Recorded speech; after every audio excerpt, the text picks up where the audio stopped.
Madam ने बोले थे मखाना, जब मखाना सुना मैंने सोचा कोई अलग से स्कीम होगा, बाद में पता चला वो खाने वाला मखाना। मुझे लगता है मखाना लाकी है, उसका अचीवमेंट है वो पार्लियामेंट पे बजट तक पहुंच के, लेकिन ये गवर्नमेंट का कोई अचीवमेंट नहीं है। इसमें अगर ये बड़ा करके बोले मखाना के लिए इतना क्या इतना काम इंडिया में है। लेकिन मैं और एक बात बताना चाहती हूँ, ये पॉलिटिक्स, ये पार्टीज, ये सरकार हर टाइम इलेक्शन के साथ बजट होते हैं। क्यों?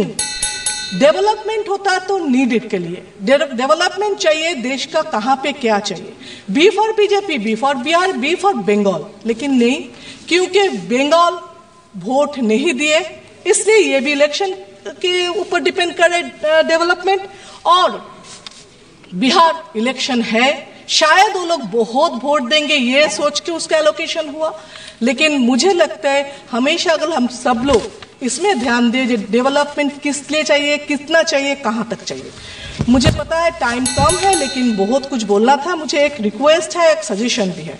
अगर हम लोग जितना माइक्रोफोन है उसके साथ एक लाइज डिटेक्टर लगा दे तो पता चलेगा कौन कितना झूठ बोल रहे हैं, कहाँ तक झूठ बोल रहे हैं, कितना झूठ बोलते हैं हाउस में।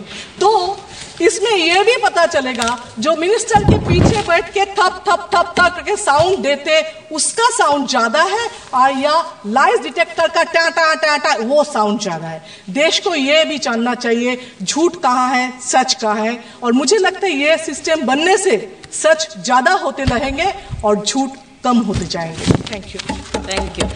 2037 तक विकसित भारत के निर्माण में सर ये बजट एक अहम भूमिका निभाएगी और सिर्फ भारत को विकसित बनाने में ही नहीं, बिहार को भी विकसित बनाने में और बिहार के विकास को एक नई गति प्रदान करने में ये बजट एक बहुत महत्वपूर्ण भूमिका में रहेगी। कहीं हमने पढ़ा था कि the be in the budget stands for Bihar, और ये बात सत्य है कि आज बजट का बी बिहार के लिए, क्योंकि जब विपक्ष की सरकार थी तो बीमारों का भी बिहार के लिए होता था। हमने वो लंबा सफर तय करके आज एनडीए सरकार की वजह से हम यहाँ पर खड़े हैं। पूरे विश्व को शून्य देने वाले आर्यभट्ट, जो पूरे विश्व को शून्य दिए थे, उनका जन्म बिहार में हुआ था और ये वही शून्य है जो दिल्ली विधानसभा चुनाव में कांग्रेस पार्टी को आई थी। और अगर आज बिहार को 2 शून्य अधिक मिल रहे हैं तो विपक्ष को इतनी तकलीफ क्यों हो रही है? जिस सरकार ने बिहार में विकास लाए हैं, बिहार हमेशा उनका आभारी रहेगा।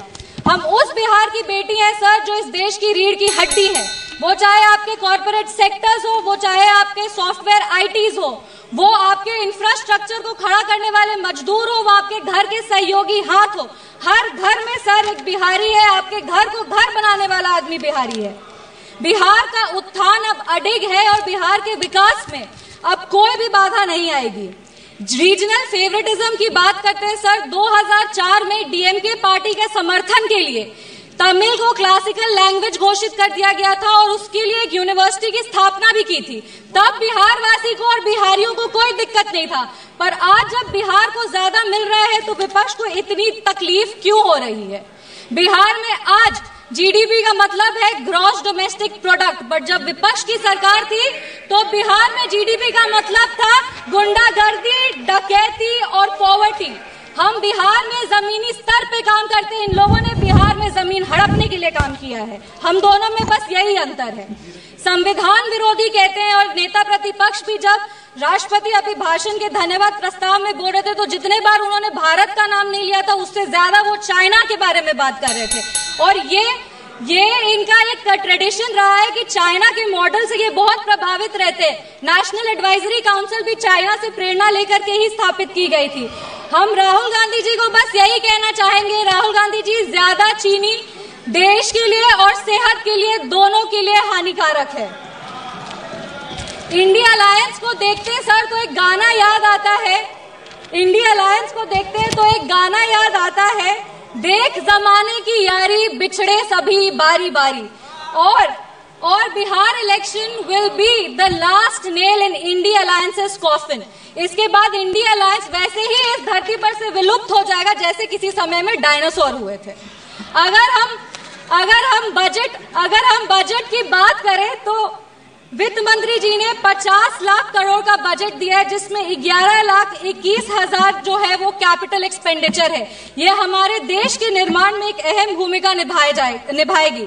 वित्त मंत्री जी ने अपनी भाषण की शुरुआत ही सरकार के एफर्ट्स को रेखांकित करते हुए कहा कि इस बजट का फोकस्ड ग्रोथ पे है, इंक्लूसिव डेवलपमेंट पे है, प्राइवेट सेक्टर इन्वेस्टमेंट पे है और enhancing spending power of India's riding middle class पे है।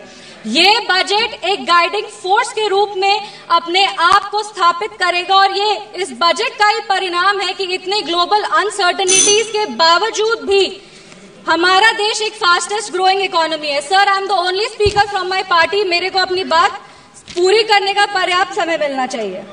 No nation can prosper without respecting its farmers. किसान हमारे अन्नदाता है, अन्नपूर्णा देवी का साक्षात स्वरूप हमारे किसान है। काफी सारी ऐसी योजनाएं जो आत्मनिर्भर विचारधारा से किसानों को सशक्त करने के लिए लिया जा रहा है।